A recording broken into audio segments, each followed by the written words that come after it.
Bulletin का आगाज करेंगे। सबसे पहले आपको बताएं, दुश्मन सुन ले छोटी सी इश्तियाल अंगेजी का भी फैसला कुन जवाब देंगे। मुकद्दस सरजमीन के एक एक इंच की हिफाजत करेंगे। फील्ड मार्शल सैयद आसिम मुनीर की ललकार। पासिंग आउट परेड से खिताब में दुश्मन को खबरदार कर दिया कि दोबारा जारहियत की कोशिश की तो जवाब तवक्कुआत से कहीं ज्यादा सख्त होगा। न्यूक्लियर एनवायरमेंट में जंग की कोई गुंजाइश नहीं। असली दुश्मन के राफेल तैयारों को मार गिराया। दिफाई निजाम S-400 समेत मुतादिद फौजी अड्डों को निशाना बनाया। भारत ने मजमूम मकासद के लिए दहशतगर्दी को सियासी रंग दिया। उनकी धमकियों से कभी खौफजदा नहीं होंगे। Recent display of the spirit and resolve of the armed forces of Pakistan during Marka-e-Haq, Operation Bunyan-u-Marsus, has further strengthened the trust and confidence of the people of Pakistan on the competence and far-reaching capabilities of its armed forces. By neutralizing all threats with remarkable professionalism, downing advanced assets like Rafale, targeting multiple bases including S-400s, and showcasing multi-domain warfare capabilities, Pakistan has displayed its capabilities and will to defend. Pakistan once again came out victorious against a treacherous enemy marked by strategic blindness and naivety and filled with hubris and rhetoric about its misguided hegemonic ambitions. India's eagerness to adjudge culpability, evasion of neutral investigations, and staging self-created evidence was indicative of politicization of terrorism for vested interests of the ruling regime. Pakistan, on the other hand, gained deep respect and admiration of the people of Pakistan and international community because of the legitimacy and clear victory against a numerically superior adversary.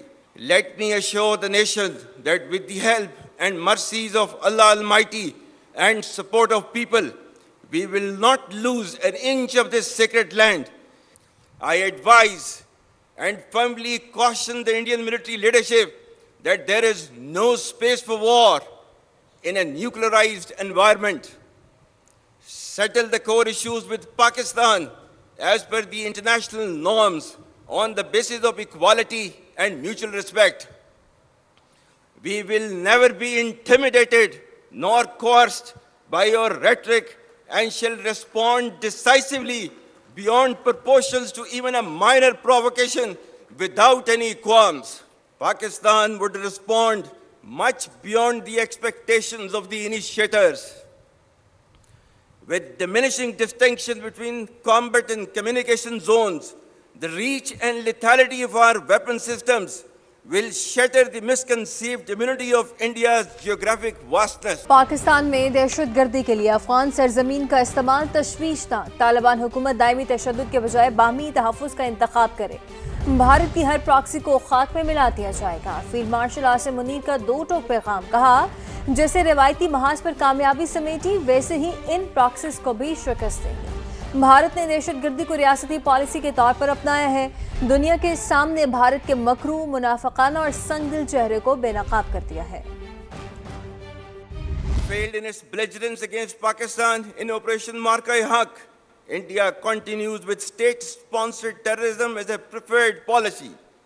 Our adversaries' use of Fitna al-Hind and Fitna al-Khwarij as hired guns exposes its cowering, hypocritical and heinous face to the world. Equally disconcerting is the use of Afghan soil for terrorism in Pakistan. We urge the people of Afghanistan to choose mutual security over perpetual violence and progress over hardline obscurantism. Taliban regime must rein in the proxies who have sanctuaries in Afghanistan and are using Afghan soil to perpetrate heinous attacks inside Pakistan. The law enforcement agencies and the armed forces will surely defeat this menace as well. Be rest assured that like our victory in the conventional domain, every state proxy of our neighbor will be razed to dust. Bharat के खिलाफ जंग में अल्लाह ताला ने फतह से नवाजा। Field marshal Asim Munir ने मार्का-ए-हक में फ्रंट से लीड किया। भारत क़यामत तक इस शिकस्त से बाहर नहीं आएगा। वजीर आजम शहबाज शरीफ की जहानिया में सियासी रहनुमाओं से गुफ्तगू। कहा पाकिस्तान ने मुआशी और सिफारती कामयाबियों की नई मिसाल कायम की। गजा में जंगबंदी के लिए पाकिस्तान ने अपना किरदार अदा किया। मईशत के तमाम इशारे बेहतरी की जानिब गामजन हैं। पंजाब में मरियम नवाज मेहनत कर रही हैं। खैबर पख्तूनख्वा के नए वजीर आला को मैंने मुबारकबाद दी और कहा मुल्क की तरक्की के लिए हम मिलकर आपके साथ काम करना चाहते हैं। चंद महीने पहले अल्लाह ताला ने पाकिस्तान को अजीम फतह से नवाजा हिंदुस्तान के मुकाबले में, और इस जंग को लीड किया हमारे सिपा सलार फील्ड मार्शल सईद आसिम मुनीर। उन्होंने फ्रंट से लीड किया। शाहीनों ने वो कामयाबी के झंडे गाड़े कि हिंदुस्तान आज भी उस शिकस्त से वो बाहर नहीं निकल सका, वो क़यामत तक नहीं निकल सकेगा। इसी तरीके से जो हमारी जो माशी हालत थी, वो जब हमने इक़्तिदार संभाला बहुत मुश्किल चैलेंजेस थे, और आज हमारी मईशत के जो इशारे हैं बहुत बेहतर हैं। फिर सफारती महाज पर भी अल्लाह ताला ने पाकिस्तान को वो कामयाबियाँ अता की हैं कि तारीख में इसकी कोई मिसाल नहीं मिलती। गजा में पाकिस्तान ने भी अपना अल्हम्दुलिल्लाह अपना हिस्सा डाला, और यकीनन प्रेसिडेंट ट्रंप को उसका क्रेडिट जाता है कि उन्होंने फ्रंट से लीड किया। सूबे में मरीम नवाज साहिबा बड़ी मेहनत कर रही हैं। ट्रांसपोर्ट का जाल बचाया जा रहा है पूरे पंजाब में। इसी तरह हेल्थ में, एजुकेशन में और दूसरे कम्युनिकेशन सड़क का जाल बचाया जा रहा है। KPP उसको मैंने उनके नए वज़ीर आला को मुबारकबाद दी और कहा है कि मैं बतौर वज़ीर आज़म पाकिस्तान हम मिलकर आपके साथ काम करना चाहते हैं पाकिस्तान के बेहतरीन मफाद में। शुमाली वज़ीरिस्तान में खारजियों का मासूम बच्चों और औरतों पर बुज़दिलाना खुदकुश हमला। 3 ख़वातीन और 2 बच्चे जाँ बहक हो गए। फोर्सेस की बन्नू में कामयाब कार्रवाई में फितनाल खारिज का सरगना तारिक और हकीमुल्लाह हलाक हो गए। शुमाली वज़ीरिस्तान के इलाके मीर अली में गुज़िश्ता रोज़ खादी पोस्ट पर फितनाल खारिज के दहशतगर्दों ने खुदकुश हमला किया। सिक्योरिटी ज़राए के मुताबिक धमाके के नतीजे में 3 ख़वातीन और 2 बच्चे जाँ बहक हो गए। सिक्योरिटी फोर्सेस ने 4 दहशतगर्दों को जहन्नुम वासिल किया। बुज़दिलाना कार्रवाई की जिम्मेदारी अफगान तालिबान की सरपरस्ती में अफगानिस्तान में छुपे खारजी गुल बहादुर ग्रुप ने कबूल की। दूसरी जानिब बन्नू में कामयाब इंटेलिजेंस बेस्ड ऑपरेशन किया गया, जिसमें सिक्योरिटी ज़राए के मुताबिक फितनाल खारिज का सरगना तारिक किच्छी और उसका साथी हकीमुल्लाह उर्फ टाइगर मारा गया। कार्रवाई के दौरान दहशतगर्दों से भारी मिकदार में असलहा भी बरामद हुआ। खारजी तारिक किच्छी की तश्कील फितनाल खारिज तालिबान के लिए भत्ताखोरी के मामलात में शरीक थी।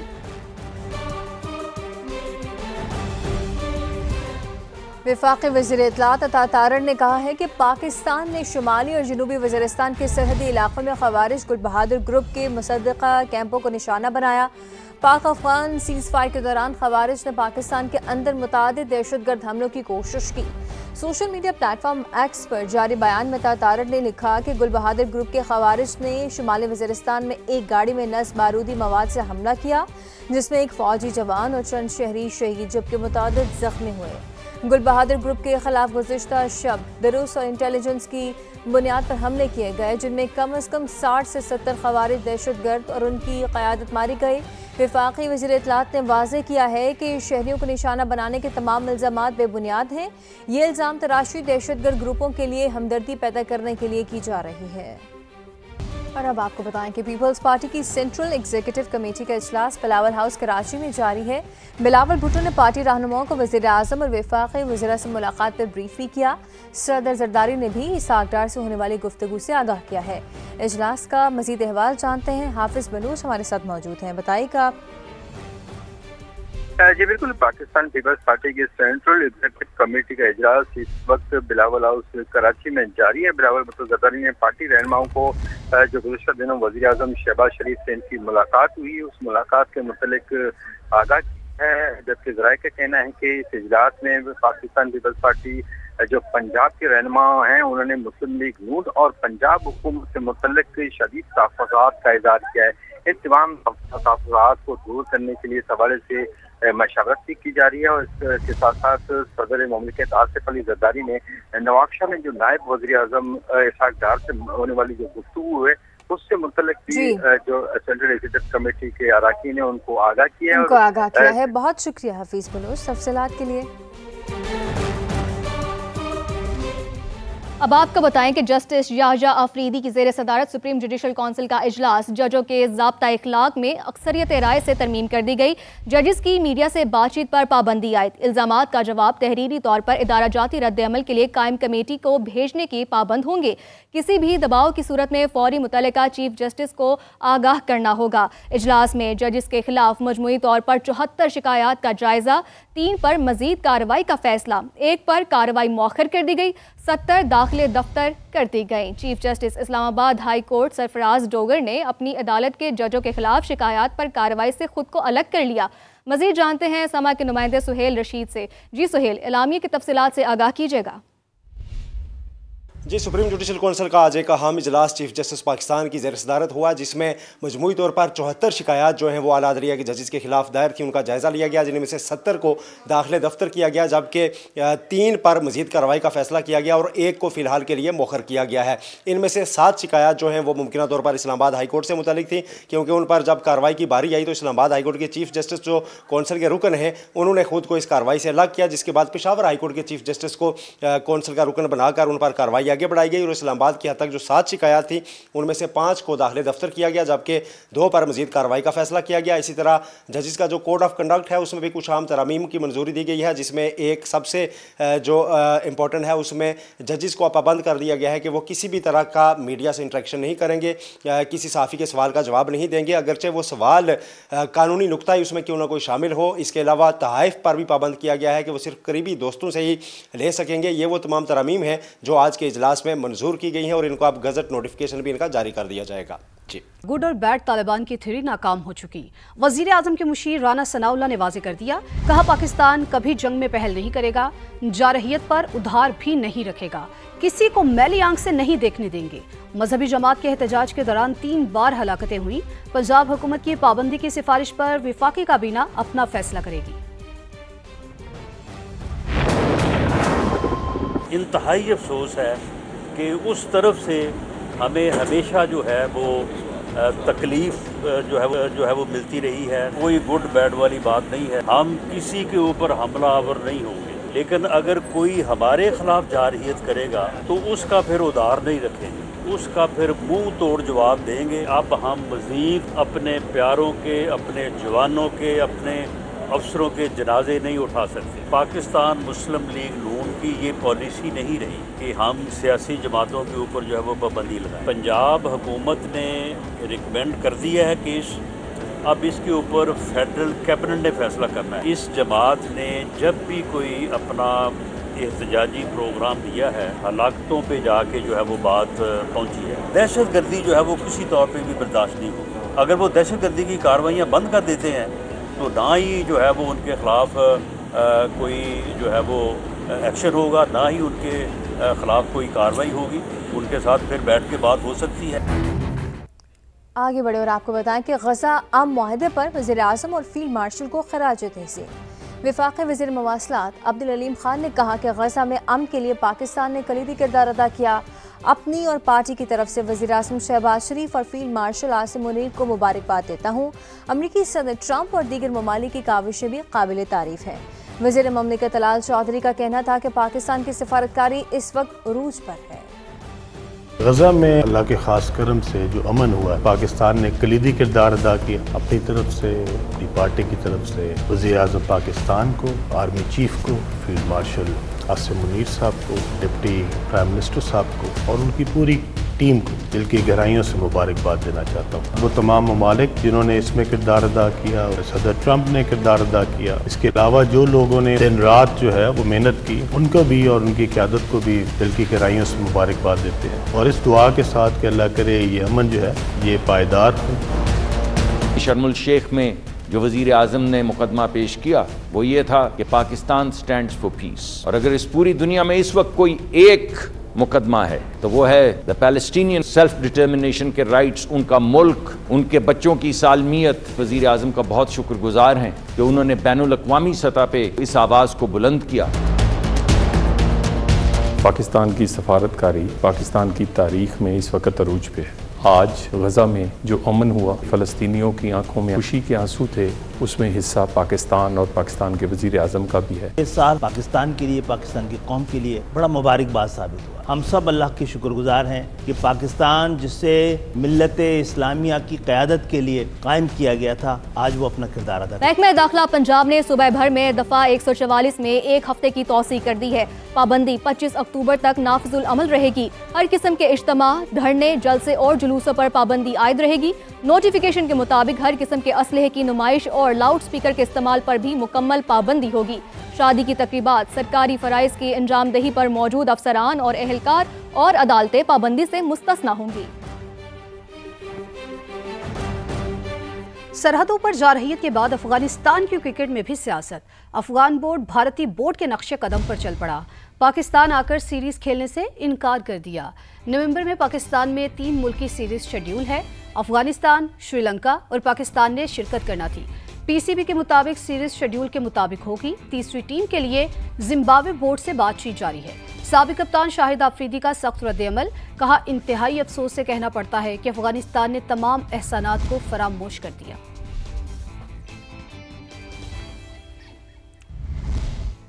फास्ट बॉलर और लाहौर कलंदर्स के कप्तान शाहीन अफरीदी ने पाकिस्तान के खिलाफ बयान पर अफगान क्रिकेटर राशिद खान को अनफॉलो कर दिया है।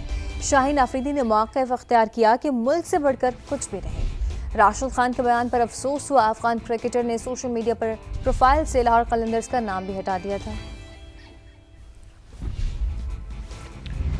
और मोहम्मद रिजवान को वनडे टीम की क़यादत से हटाने और फास्ट बॉलर शाहीन शाह अफरीदी को कप्तान बनाए जाने का इम्कान है। हेड कोच माइक हैसन का चेयरमैन पीसीबी को खत, कप्तानी के फैसले के लिए मुश्तरका इजलास बुलाने की सिफारिश की। तर्जुमान पीसीबी की वजाहत, कहा कप्तानी के हवाले से अभी कोई फैसला नहीं हुआ। चेयरमैन पीसीबी ने खत सिलेक्शन और एडवाइजरी कमेटी को भिजवा दिया। इजलास 20 अक्टूबर को तलब किया गया, जिसमें वनडे कप्तानी के हवाले से फैसला मुतवक्के है।